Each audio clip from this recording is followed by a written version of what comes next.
अब उसने देखा कि माँ खुश हो जाती है जब हीरो हीरोइन मिलते हैं, तो वो कह लगी मैं भी मिल जाती हूँ। अब वो जैसी भागी वैसे ही, अरे मेरी नाक कट गई। अरे तो तूने खुद कटवाई ना, तू जितना टीवी के सामने रोई है, अगर उतना अल्लाह के सामने रोई होती तो तेरी बेटी नाक न कटाती, सर फखर से बुलंद कर देती। अम्मा आयशा फरमाती है एक औरत ने सिर्फ जूता पहना था मर्द का, हुजूर ने उस पर लानत फरमाई। और याद रखो जिस पे मदीने वाला लानत भेज दे उसका ना दुनिया बेहतर है ना आखिरत। आला हज़रत से पूछा गया नेक कौन है? फरमाते हैं जो तन्हाई में नेक है वो नेक है, जो तन्हाई में नेक है वो नेक है। मेरी आपकी तन्हाइयाँ क्या समझते हो मेरे दोस्तों, मेरे भाइयों? ये आंखें तुम्हारी हैं? नहीं नहीं नहीं, ये आंखें आपकी नहीं है, अल्लाह की अमानत है। ये कयामत के दिन अल्लाह के बारगाह में अर्ज करेंगे मालिक तूने दिया तो था कि तेरा दीदार करे, मगर इसने गंदी कर दी, गंदी कर दी मालिक, गंदी कर दी। बताओ मैं नौजवानों आपसे कह रहा हूं, अगर ऐसी मर गए, ऐसी गंदी तस्वीरें देख के, फेसबुक में गंदी तस्वीरें देख के, इंस्टाग्राम पे ऐसे लड़कियों को ऐसे ही मर गए, ऐसी गंदी बिल्कुल बरहना तस्वीरें देख के मर गए, बोलो कब्र में गए, हुजूर के बारे में फरिश्तों ने कहा इन्हें जानता है, इन्हें पहचानता है, इनके बारे में क्या कहता है? पहचान पाओगे उन आंखों से? बोलो कैसे पहचानोगे? बोलो तुमको लगता नहीं कि मैं और सब आप मौत के करीब होते चले जा रहे हैं? ये तेज गाड़ी चल रही है राजस्थान में, गाड़ी तेज चल रही है, गाड़ी चलाने वाले लड़के उनको फिक्र ही कोई नहीं, और उसमें नाच रहे सामने से गाड़ी 120 की रफ्तार पे चल रही है, बहुत तेज है 120 की रफ्तार, नहीं चलाना चाहिए हरगिज, मगर वो सामने रक्कासा नाच रही है, एक एलईडी लगी हुई है उसमें लड़की नाच रही है और ये देख रहे हैं, और अचानक गाड़ी डिसबैलेंस हो गई, मर गए। अब सुबह मरे थे 4-5 बजे, शाम तक माएं रोते रोते थक गई, हम तो थक गए, लाशें कब आएंगी? कोई कब तक रोए किसी को, कोई शाम का मर जाए तो कौन पूरी रात रोएगा? नींदें आने लगती है रोने वाले को, एक दूसरे के चेहरे देखने लगते हैं, कोई किसी के लिए नहीं रोता मेरे भाई। जिन घरों में ये बात होती है, हमारे घर में जवान लड़का मर गया, हमने 1 साल के बाद उसमें नाच होते देखा है, डांस होते देखा है, जो लोग कहते थे हम जी नहीं पाएंगे, ये दुनिया कोई किसी के लिए नहीं है, ये दुनिया किसी के है ही नहीं, आप दिल न लगाएं इससे, ये बड़ी बेहुदा दुनिया है, ये बड़ी डायन दुनिया है। अब वो कह रही है हमारे बच्चों की लाशें नहीं आई, कह लगे पोस्टमार्टम हाउस में बड़ी भीड़ है, लाशें लाइन में लगी हुई है। जिन्होंने आधा घंटे की लाइन पसंद नहीं की थी ना, आज पूरे दिन लगे रहे हैं, उनकी नाकों में मक्खियां चल रही हैं। बरेली के पोस्टमार्टम हाउस पे जाया करो मेरे दोस्तों, जाके चेक किया करो कैसे कैसे लोगों की लाशें पूरे दिन आती रहती हैं, डॉक्टरों को वक्त नहीं, पूरी रात गुजर गई, और रात के बाद तवज्जो करें, फिर सुबह को डॉक्टर आए तो डॉक्टर क्या कर रहे हैं?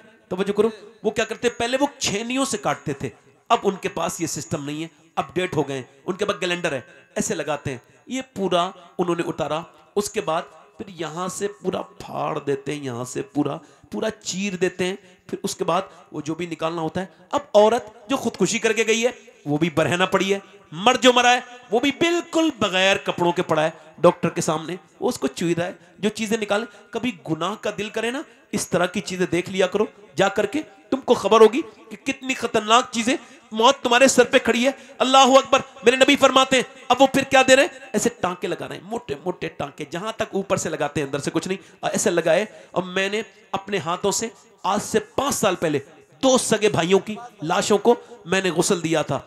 2 भाई थे, बिल्कुल 2 भाई, सगे भाई, एक की 17 साल उम्र, एक की 19 साल उम्र, एक ही माँ के 2 बेटे। मैंने उसको जब गुस्ल दिया ना, अल्लाह अकबर, यहां से ऐसे टांके लगे थे जैसे कोई बोरी सीधी गई हो, ऐसे सर में लगे थे जैसे कोई बोरी सीधी गई हो। मेरे भाइयों, मेरे दोस्तों, मेरे नबी फरमाते हैं जब गस्साल हाथ पकड़ता है, वो सुनो मेरे भाइयों, गस्साल जब हाथ पकड़ता है, मुर्दा कहता है आराम से उठा, तेरे उठाने से बड़ी तकलीफ होती है। जब वो लेके चलते हैं लाश को, और कितने जनाजे उठेंगे जो मैं तौबा करूंगा, और कितनी मौत आएंगी जो मैं कहूंगा मालिक मुझे माफ कर दे। अब मेरा दिल धड़कने लगा, इस दुनिया से मालिक मेरा दिल भर गया, इस दुनिया ने मुझे बड़ा रुलाया है, बड़ी तकलीफें दी है, मैं तेरी बारगाह में आके तेरा होना चाहता हूं मेरे रब। कौन सा दिन आएगा मेरे दोस्तों?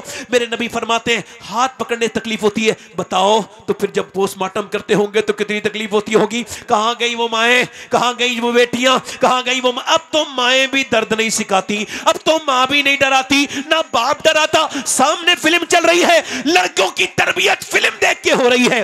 बच्चे इंस्टाग्राम के दीवाने, कौम बर्बादी की तरफ जा रही है। मेरी आंखें देख रही है नौजवानों को, इनकी इन सारी आजादी को देख रही है मेरी आंखें। तभी तो कहता हूं मेरे भाइयों, अपनी बहन बेटियों को उन्हें जिंदा करो, अमली तौर से जिंदा करो और उनसे कहो यह वक्त बड़ा खतरनाक है, तौबा कर लो। मेरी बहनों, मेरी बेटियों, याद रखो, जब तक माएं शरीफ नहीं होंगी बच्चे शरीफ हो नहीं सकते। जब तक बाप नेक नहीं बनेगा, मां जब तक बच्चा नेक बन नहीं सकता। सुनो मेरे दोस्तों, एक औरत ने हिजरत की है बदायूं शरीफ से, सैयदजादी है, बदायूं से हिजरत करके चली गई दिल्ली, और दिल्ली की सरजमीन पे रात में वो रो रही है। उसका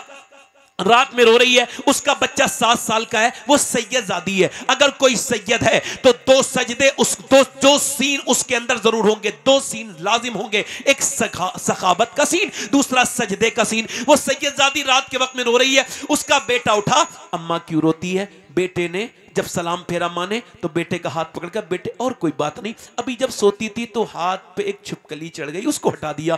फिर मैंने सोचा कुछ दिनों के बाद मुझे कब्र में रखा जाएगा, ऊपर से तख्ते लगा के, ऊपर से मिट्टी डाल के बंद करके मुझे आ जाएंगे बेटे। मैं आज तो छिपकली हटा दी, कल मेरी नाक में और मुंह में कीड़े चलेंगे तो फिर क्या होगा? इससे भी ज्यादा हैरत की बात बताऊं, ये जो तकरीर कर रहा है ये भी एक दिन मर जाएगा, ये जो सुन रहे हैं ये भी मर जाएंगे। न किसी आलिम को छोड़े, न किसी जाहिल को छोड़े, न किसी मुत्तकी को छोड़े, न किसी गुनहगार को छोड़े, न पीर को छोड़े, न मुरीद को छोड़े, वो मौत किसी को नहीं छोड़ेगी। और जो डर रहा है वो भी मरेगा। मौला अली फरमाते हैं जो मौत को याद करके डरता है वो भी मरेगा, जो मौत को याद नहीं करता है वो भी मरेगा। मगर ना जो याद नहीं करता है उस पर मौत सख्त बन के आएगी, जो याद करता है उसके लिए आसानी से आएगी। और मेरे नबी फरमाते हैं मेरी नजर में सबसे खतरनाक जगह कब्र है। हुजूर की एक हदीस है, सरकार फरमाते हैं जिसको मरना है, मेरे नबी फरमाते हैं, और जिसको मरना है और वो खुश रहता है मुझे उस पे हैरत है। इमाम हसन बसरी फरमाते हैं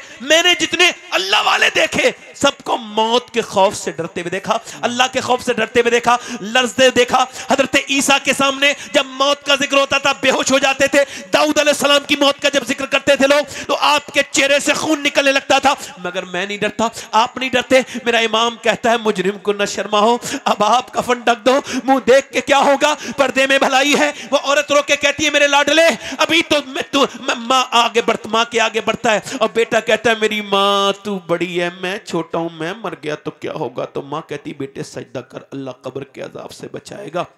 बेटा सजदे में गया, बेटे के सजदे में जाते ही माँ का दिल भराया, कहने लगी मालिक मैं एक बेवा औरत हूँ, मेरा यतीम बच्चा है, इसे कबूल कर ले मेरे रब, अपने करम से मेरे बेटे को अपना बना ले। पहले माएँ ये चाहती थी उनका बच्चा नेक बने, अब नहीं चाहती। ओ मेरे दोस्तों, ओ मेरे भाइयों, मेरे अजीजों, वो बच्चा रोया, ऐसा अल्लाह का करम हुआ, बेटे का दिल ऐसा बदला कि तहज्जुद की नमाज उसने जिंदगी भर कभी नहीं छोड़ी। उसकी माँ का विसाल हो गया, 750 साल गुजरे, उसके बेटे का भी विसाल हो गया। मगर दिल्ली की सड़कों पे जाके चेक करो, बादशाहों की औरतों की कब्रों के निशान मिट गए, मुगलों की शहजादियों की कब्रों के निशान मिट गए। मगर जो रात को रोती थी उसका मजार 3 बीघा जमीन में बना हुआ है, उसका नाम सैयदा जुलेखा अल-मारूफ माई साहिबा है। उसके मजार पे हर बुध के दिन मेला लगता है, करीब में उसके बेटे का मजार है। बादशाहों की कब्रें मिट गई, उसके बेटे के मजार पे रोज मेला लगता है, उसके बेटे का नाम निजामुद्दीन महबूब इलाही है। जब माँ दिल्ली वाले की नमाज पढ़ती है तो बेटा दिल्ली का निजामुद्दीन बनता है। जब बरेली वाले की माँ नमाज पढ़े तो उसका बेटा इमाम अहमद रजा खां बरेलवी बनता है। जब सजदा करती है माँ देवा वाले की तो उसका बेटा वारिस देवा बनता है। जब सजदा करती है मोइनुद्दीन चिश्ती की माँ तो उसका बेटा इस हिंदुस्तान को अल्हम्दुलिल्लाह मेरे नबी के गुलामों से भर देता है। जब मियां सजदा करती है अब्दुल कादिर जिलानी की माँ तो उसका बेटा पूरी दुनिया को इस्लाम का मतलब और माना समझाता है। और जब सजदा करती है मदीने की सैयदा फातिमा ज़हरा तो उनका बेटा करबला को करबला शरीफ बना। हाय हाय नारे तकबीर, नारे रिसालत, फैजाने मखदूमे कायनात। मैं आपसे अर्ज कर रहा था मेरे भाई कि मैं किरदार बेटी फलां की चली गई, फलां की चली गई, इसकी चली गई, उसकी चली गई, आज दिन खबरें आती हैं, मीडिया मजा ले रहा है, उन्हें पता है कि अब मुसलमानों को कोई फर्क नहीं पड़ता। इतनी चली गई, इतनी चली गई, मगर जिन पे फर्क पड़ता था वो मुजाहिद मिल्लत अब दुनिया में नहीं है। जिन पे फर्क पड़ता था वो बुजुर्ग चले गए, कुंबे इज़्निल्लाह जो कहते थे वो रुखसत हुए। हमको तो मयस्सर नहीं मिट्टी का दिया भी, गर पीर का बिजली के चरागों से है रोशन। विरसे मैंने आया है मसनद इरशाद, जागों के तसर्रुफ में उकाबों के नशेमन। ये पगड़ियां मिली हैं विरासत में, यानी तुम सरदार इसलिए हो कि सरदार मर गए। मेरे भाइयों, लड़की जाती नहीं है, लड़की को भगाया जाता है। घर में टीवी चल रही है, अम्मा देख रही है। अम्मा इतनी बड़ी बारी बेगैरत है कि जैसे हीरो हीरोइन आपस में मिले अम्मा खुश हो गई, नहीं मिले अम्मा रो रही है। बेटी यही ड्रामा देख देख के बड़ी हो गई। अब बेटी ने कहा चलो मैं भी वही कर लूं जो मेरी माँ ने किया। अब उसने देखा कि माँ खुश हो जाती है जब हीरो हीरोइन मिलते हैं, तो वो कह लगी मैं भी मिल जाती हूँ। अब वो जैसी भागी वैसे ही, अरे मेरी नाक कट गई। अरे तो तूने खुद कटवाई ना। तूने जितना टीवी के सामने रोई है, अगर उतना अल्लाह के सामने रोई होती तो तेरी बेटी नाक न कटाती, सर फखर से बुलंद कर देती। बेशक बेशक जी, हक है। इकबाल का शेर सुनाता हूं। करम। कहता है इकबाल, लड़कियां पढ़ रही हैं अंग्रेजी। सवाल कर रहा है, क्या बात, लड़कियां पढ़ रही हैं अंग्रेजी। ढूंढ ली कौम ने फला की रहा। अल्लाह अल्लाह। जरा देखे, मैं लहजा भी वही पढ़ रहा हूं। हालांकि लोग शेर पढ़ते हैं, लहजा नहीं पढ़ते। क्या बात है। लड़कियां पढ़ रही हैं अंग्रेजी, ढूंढ ली कौम ने फला की रहा। ये रबिश कैसे गुल खिलाएगी, पर्दा उठने की मुंतजिर है निगाह। अल्लाह अल्लाह। वो अंधेरे भले थे कि कदम राह पर थे। एक साहब ने, हाजी साहब ने अपनी बेटी को पढ़ाया, 24 साल की हो गई, डॉक्टर नहीं बनने वाली थी। बड़ा फख्र कर देते हैं, मेरी बेटी पढ़ रही है, मेरी बेटी पढ़ रही है। मैं पढ़ाई का मुखालिफ नहीं हूं, तालीम होनी चाहिए, मगर पहले इतना मजबूत कर दो कि चाहे आंधियां आए ईमान ना हिले। बेशक बेशक, सुभान अल्लाह, सुभान। बहुत अच्छा पैगाम, जिंदाबाद। शादी के बाद भी लड़कियां पढ़ सकती हैं। बेशक बेशक जी, ठीक, मगर पर्दे का एहतमाम हो। तवज्जो मेरी बात है, अब जरा तवज्जो करो। अब वो हाजी साहब को खबर हुई कि उनकी बेटी तो किसी गैर मुस्लिम के साथ चली गई। ये छोटी छोटी बच्चियां, बताओ, 10 साल की बच्ची को मैंने 2012 में टोका था शादी में। मैंने कहा हमारे जान पहचान के, मैं तुम्हारी बहन ये क्या पहन रही है, इंग्लिश लिबास। कहने सही साहब आप अपना काम कीजिए, मेरी बहन पे आप क्यों बात करते हैं, मुझे अपनी बहन पे भरोसा है। मैंने कहा तू जाहिल है। कहने लगा क्यों।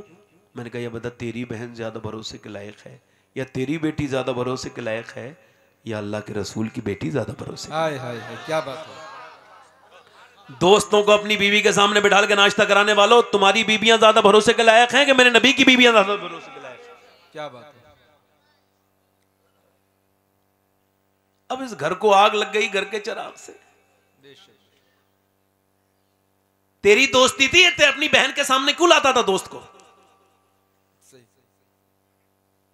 मेरे नबी करीम सल्लल्लाहु अलैहि वसल्लम ने, अम्मा आयशा फरमाती, एक औरत ने, ये छोटे छोटे बच्चों को जो पिलाती है ना, इनको मेरा पैगाम पहुंचाओ, छोटी बच्चियों को, 5 साल की 3 साल की बच्चों को इंग्लिश लिबास पिलाती हैं, सुनो ये सब गुनहगार हैं। अम्मा आयशा फरमाती है, एक औरत ने सिर्फ जूता पहना था मर्द का, हुजूर ने उस पर लानत फरमाई। और याद रखो, जिस पे मदीने वाला लानत भेज दे उसका ना दुनिया बेहतर है ना आखिरत उसकी। हाय हाय, बेपर्दा औरतों पे लानत है। क्या बात। 2012 में टोका था, आज वो गैर मुस्लिम के घर में है। इज़हार भाई, 2012 में टोका था। बचपन में अगर नहीं समझाओगे, नहीं। ये औरतें हैं, इनको आप कहते हैं इंस्टाग्राम फेसबुक पे मुसलमान, अब तो क्या खबर कौन किसकी बेटी किस वक्त इज्जत खराब कर दे, क्या खबर किसकी बहन किस वक्त इंस्टाग्राम पे अपनी रूल डाल दे। बस एक लड़का इंस्टाग्राम देख रहा है, ऐसे ऐसे करके जोर जोर से ऐसे देख रहा है, बार बार बेवकूफ़ों को देखो, रील देखते रहते हैं। बेवकूफ़ों की ये एक भी अलामत ये भी है, आजकल आपको कोई बेवकूफ़ देखना है तो रील देखने वाले ये 100% बेवकूफ़।